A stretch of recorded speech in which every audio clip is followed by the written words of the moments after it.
Yun nga ang sinabi niya, inabutan mo siya ng sobre na nagkakalaman ng 50,000. Allegedly, Mr. Chair, Hindi, yes. kaya nga, yun nga yung sinabi niya, no? Yes po. At sinabi rin ni Ms. Catalan, ang chief accountant ng DepEd, sinabi rin niya noon na inabutan mo rin siya ng pera na galing sa confidential fund. Nung panahong nasa Department of Education po kayo, habang kayo po ay HEA o Assistant Secretary ni Vice President sa DepEd, madalas ka rin bang pumunta sa Office of the Vice President? Actually, Mr. Chair, hindi po. Kasi hindi ko po maiwan yung Office of the Secretary. So, mabibilang pa lang po ng 5 daliri ko yung pagpunta ko doon. Depende lang po pag pag mayroon silang ni-invite. Like, I was invited in one of their events, like yung Halloween po, na judging ng kanilang mga events. Ganun po na klase lang ang pagpunta ko doon. So hindi ka madalas ipatawag ni No, Vice Mr. President Chair. Sara? Okay. Asawa mo si Ginoong Edward Fajarda. Yes, Mr. Chair. Tama po ba?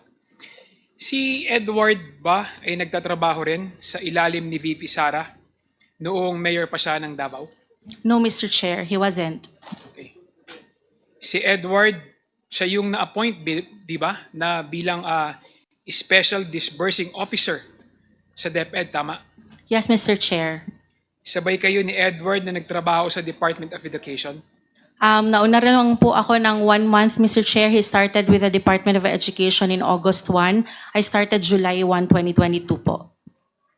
At noong July 2024, kayo ay nag-resign sa Department of Education, kasabay nila Yusek Michael Poa, Asek Reynold Monsayak, Yusek Nolasco Mempin, at Asek Baluyan, tama ba? Yes, Mr. Chair. At ikaw din ay nag-resign sa DepEd kasama ni Mr. Edward Fajarda, tama ba? That's correct, Mr. Chair. Ngayon, ngayong panahon na ito, ano ang tungkulin mo sa o responsibilidad mo sa OVP? As I've mentioned already kanina, Mr. Chair, I'm the Director for the Strategic Management Office po. Okay.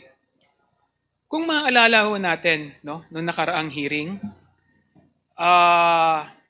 sinabi, no, ni Yusek Gloria Jumamil Mercado na inabutan mo siya ng puting envelope na may nakasulat na hope. Ang ibig sabihin ng hope, tingin mo ano ibig sabihin ng hope? I believe that's the head of procuring entity, Your Honor. Okay. So, yun nga ang sinabi niya, inabutan mo siya ng sobre na nagkakalaman ng 50,000. Allegedly, Mr. Chair, yes. Kaya nga, yun nga yung sinabi niya, no? Yes po. At sinabi rin ni Ms. Catalan, ang chief accountant ng DepEd, sinabi rin niya noon na inabutan mo rin siya ng pera na galing sa confidential fund.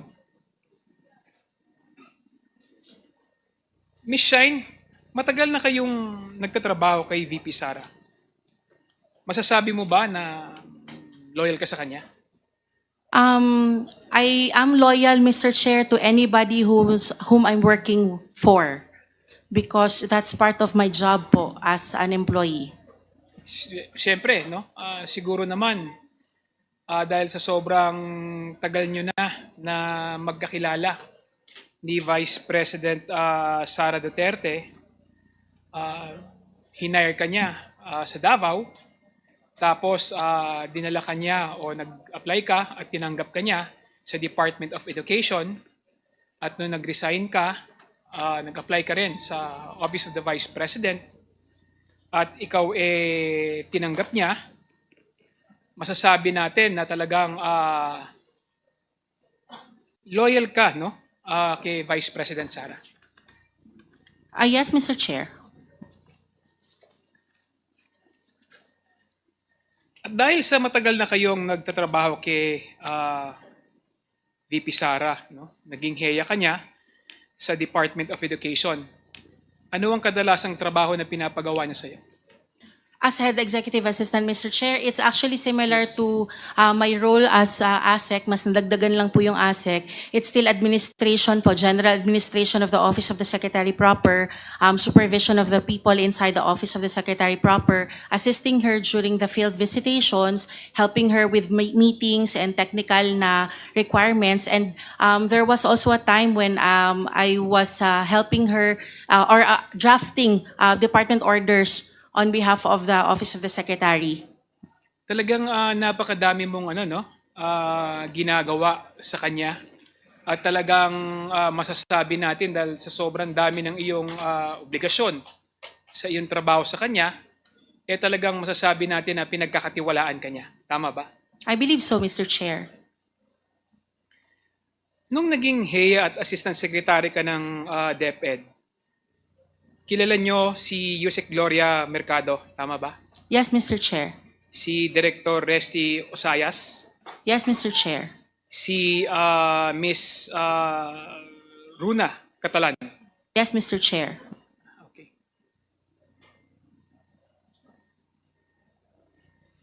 Now, balikan natin, no? Nung yung sinabi ni Yusek Gloria Mercado.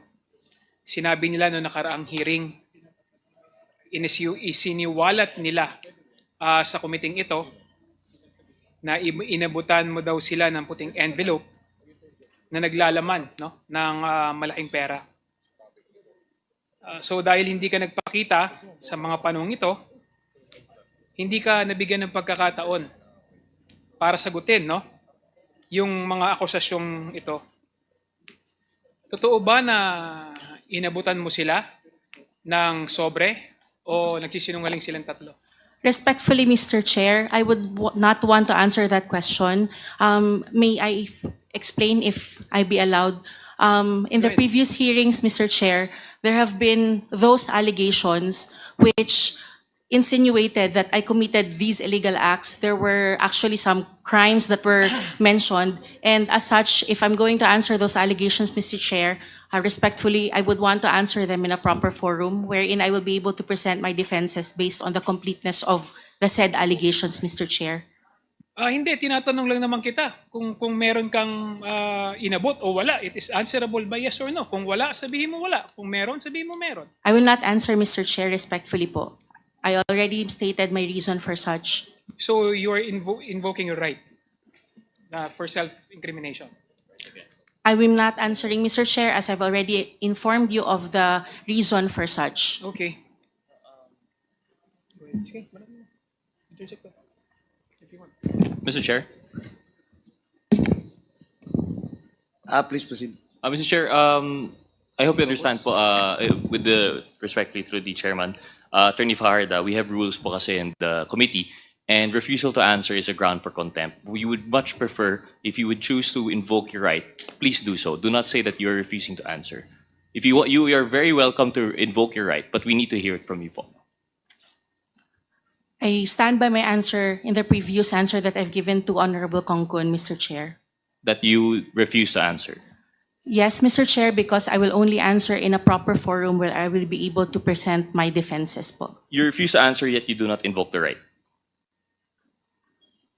It's in the same manner, Mr. Chair, that I am saying that I refuse to answer such questions po. Well, Mr. Chair, we leave it to the committee on how they would appreciate that answer. We just had to clarify whether this was an invocation of the right. Thank you, Ms. Fajardo. Mr. Chair, Thank you, Mr. Chair. Mr. Chair, may I interject? May I follow up, Mr. Chair? Yeah. Yeah, Mr. Chair. So again, I would like to reiterate the question of Congressman Rog Gutierrez. Your answer, would that in effect invoking your right against self-incrimination?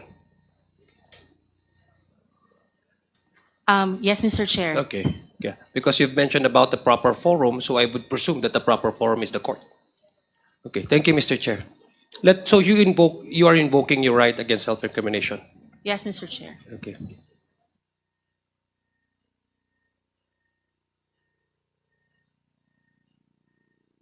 But Mr. Chair, but that does not mean that she is denying the allegation. She's just merely invoking her right against self-recrimination, to me, Mr. Chair, that's my own interpretation is that's it's one way of saying that I admit, but this is not the proper code to discuss that. Thank you, Mr. Chair. That's a manifestation po. And that is my personal interpretation. I understand, Mr. Thank Chair. you, Mr. Chair. We will respect your right against self-incrimination. Next. Yes, please continue, Congressman Kong. So, base sa tatlong opisyales no, ng Department of Education, katulad sa mga pahayag nila Yusek Mercado, Ms. Catalan, at Director Usayas, kayo po ay nagbigay no, sa kanila, no, o Director Usayas, no, kayo po ay nagbigay sa kanila ng sobre, binigyan niyo po sila ng pera, at katulad nga po ng sinasabi nila, ito ay galing no, sa confidential fund ng Department of Education. Ngayon, kung hindi niyo po masasagot ng diretso ito, igagalang ko po yung inyong karapatan na hindi sagutin. Kaya lang hindi mo maiiwasan no ang committee ito no na mag-isip no kung totoo nga ba no ang sinasabi ni Yusek Mercado, ni Ms. Catalan at ni Director Osayas. Thank you, Mr. Chair.